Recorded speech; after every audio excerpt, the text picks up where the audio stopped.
Good afternoon, students. Welcome to our LFCS online class. As you know that we have started chapter 9 and also we had covered some important topics related to this chapter. Means we had completed topics like conditions of women and caste system, and also English education and change, and other topics related to women's reforms. In this, we had completed two or three very important points like sati practice and movement against it, and also widows and remarriage, okay, and child marriage. These three points are very important related to the topic women's reform. Okay, now today we are going to start a new topic, that is the name of topic is women's education. Today we will study about what was the condition of women's education during that time. Okay, first point we will study women's education, and after that if they had started taking education, and also we will study about their higher education, and lastly women authors. These three topics we are going to discuss today. So let us listen very carefully, open your books. Okay beta? Yes, now women's education. The women in India were denied formal education essential for improving their condition. Means important points in women's life they were not getting. Means सबसे important points women के life में क्या है, that is education. उन education से उनको वंचित कर दिया जाता था. उनको एजुकेशन अच्छी तरह से नहीं दी जाती, अच्छी तरह से बिल्कुल ही नहीं दी जाती थी. ठीक. और उस समय आपने देखा कि एजुकेशन उनके इम्प्रूव, जो वुमेन की जो एजुकेशन की कंडीशन को इम्प्रूव करने के लिए बहुत सारे स्टेप्स यहाँ पर उठाए गए. उसको उस स्टेप्स को we will discuss one by one. Among the first to campaign for women's education was Henry Louis Vivian Derrigio, the first person who involved himself related to women's education. That person's name was Henry Louis Vivian Derrigio. Okay, his followers were known as Derrogians. उनके followers को हम क्या कहते थे? Derrogians. Started the young Bengal movement, and the movement started by them that is known as young Bengal movement to fight against. And what type of movement was that? movement किया गया, लेकिन वो movement कैसा movement था? That movement was especially for fight against social evils. They started to fight only for the social evils which were practicing or which were going in the society. In 1820s, some schools were set up by Christian missionaries, and now slowly they started keeping their steps forward, and they started to open some important missionary schools. Okay, some schools were set up by Christian missionaries for girls, but these schools remained unpopular. They started missionary schools, but what happens? During that time, the people were not interested in education or to giving education to their girls. That's why somewhat that education was missionary schools was unpopular. बहुत interest नहीं था लोगों में. इसलिए क्या था कि उस समय जो मिशनरी क्रिश्चियन मिशनरीज थे वो क्या हो गए, अनपॉपुलर हो गए, बहुत फेमस नहीं हो पाए. These missionary schools were criticised for advocating Christianity. और लोगों का क्या मानना था कि मिशनरी स्कूल से जो क्रिश्चियनिटी मिशनरी स्कूल जो खोले जा रहे हैं, किसके लिए है? हो सकता है कि क्रिश्चियनिटी को बढ़ावा देने के लिए ये लोग ओपन कर रहे हैं, लेकिन ऐसा नहीं था। In India, Western education was initially promoted by the Parsi community. Especially in India, English, you can say Western education was promoted by whom? Parsi community.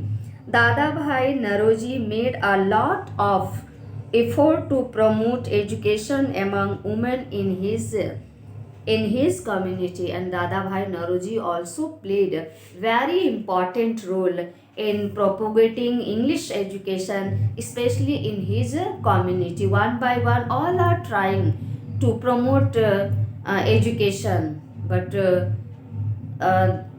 the situation was somewhat changed among the Muslim community, and also Muslim also started in Muslim community. Syed Ahmad Khan raised his voice in favor of women's education and removal of Parda system. Syed Ahmad Khan also worked a lot for giving education to Muslim girls, and also one more important steps he has taken, that is removing पर्दा system को हटाना चाहते थे. Favor of women's education and removed of parda.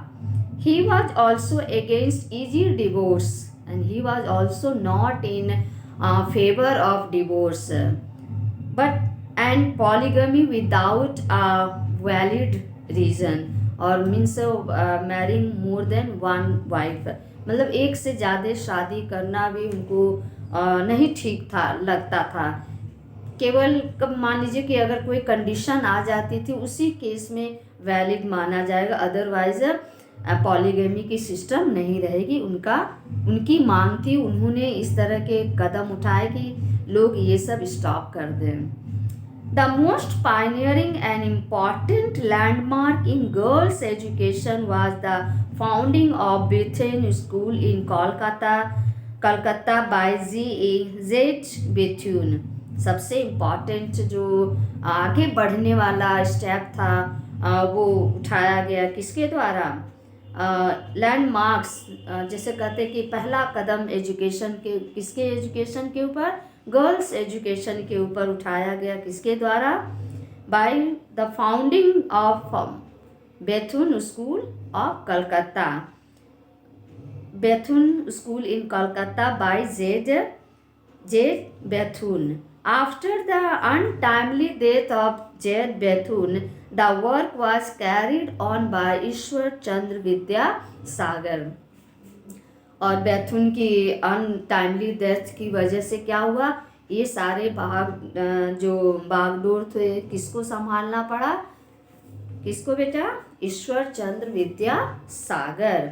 His greatest contribution was, वो surprise, बहुत आप सुनेंगे तो बहुत आपको सरप्राइज होगा. कितने स्कूल्स उन्होंने खोले specially for girls.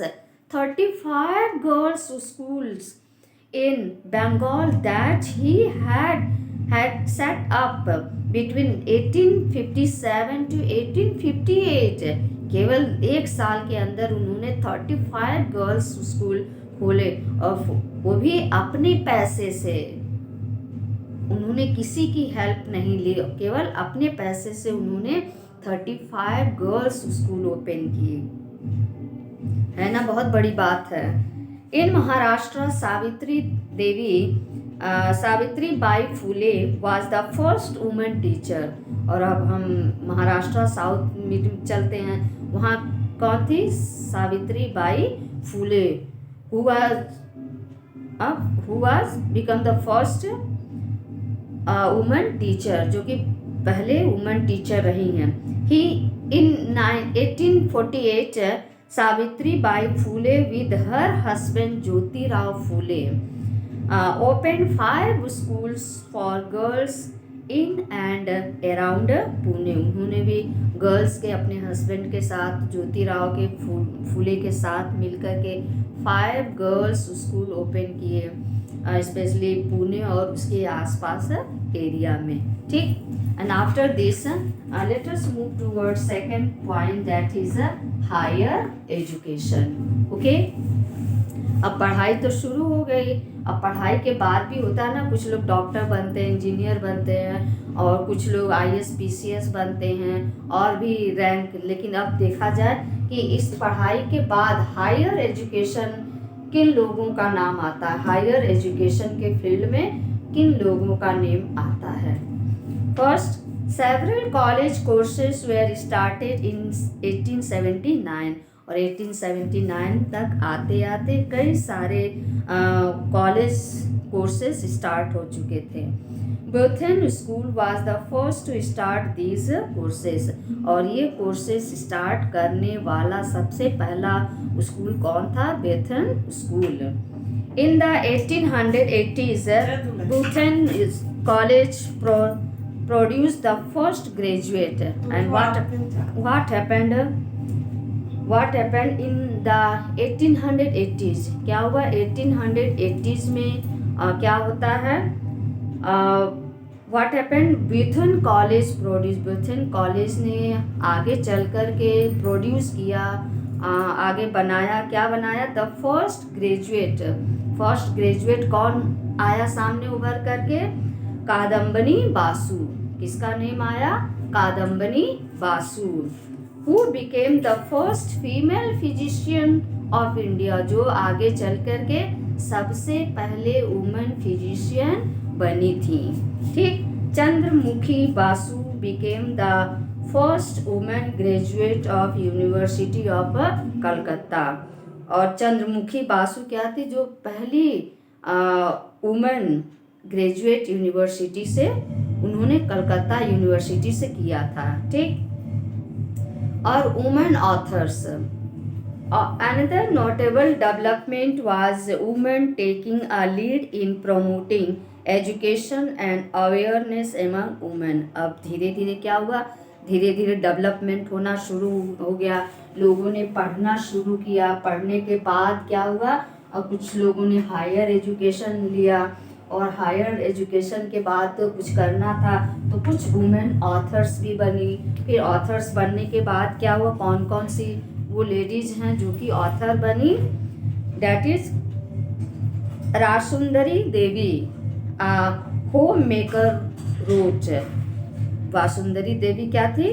रासुंदरी Devi road अमर जीवन एंड ऑटोबायोग्राफी इन बंगाली। उन्होंने आत्मकथा बंगाली में लिखी थी।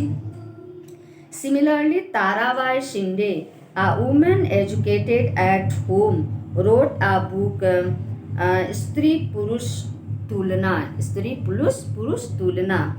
बेगम Rokeya Sakhawat Hossain, also educated in Bengali and English, wrote Sultana's dream and condemned, उन्होंने आलोचना किया, निंदा किया किसकी? रिस्ट्रिक्शन इम्पोज्ड ऑन वुमेन, जो भी रिस्ट्रिक्शन वुमेन के लिए लगाए गए थे, उन्होंने उसका भी विरोध किया, निंदा किया। ठीक। Pandita Ramabai was the first women to read the Vedas. अब धीरे धीरे देखिए क्या कंडीशन हो रही है। पहले लोगों ने पढ़ाई स्टार्ट किया, पढ़ाई के बाद हायर एजुकेशन लिया, हायर एजुकेशन के बाद लोगों ने अब वुमेन ऑथर्स भी बन गई, बुक भी लिखने लगी। और बुक लिखने के बाद अब वेदास की भी स्टडी करने लगी। ठीक है। Pandita Ramabai was the first women to read the Vedas. After reading the Vedas she challenged the orthodox people of the society. अरे बाप रे बाप, उन्होंने वेदास को पढ़ने के बाद उन्होंने ऑर्थोडॉक्स सोसाइटी को चैलेंज किया। ठीक। She wrote a book on Hindu widows. She also started and wrote a book related to Hindu widows, high caste Hindu women. She highlighted the problems faced by the widows. और उस बुक में उन्होंने specially क्या highlight किया था? Condition of the widows in India, and also founded a widows home in Pune. Widows की condition को highlight किया। फिर उन्होंने एक होम ओपन किया पूना में। ठीक, ये सारे कंट्रीब्यूशंस थे हमारे वुमेन की। हम लोगों ने वुमेन की कंडीशंस को पढ़ लिया। ठीक है, अब इसके बाद हम लोग कास्ट रिफॉर्म्स को पढ़ते हैं। अब देखा जाएगा कि कल की वीडियो में कि कास्ट रिफॉर्म में क्या क्या है। पहला तो क्या होगा, क्या होगा, conditions of the untouchable. Untouchable की तो बहुत बुरी हालत थी, बहुत बुरी कंडीशन थी। आपने 6th में भी पढ़ा होगा, 7th में भी पढ़ा होगा, थोड़ा थोड़ा पढ़ा। अब यहाँ पर हम लोग डिटेल में पढ़ेंगे कि उनके साथ क्या ऐसी कौन सी कंडीशन थी। ठीक है, इनटचेबल्स की क्या कंडीशन थी। Okay, so today only this much. Tomorrow we will continue the next topic, that is caste reforms, conditions or condition of the untouchables. Okay, so today only this much. Thank you beta.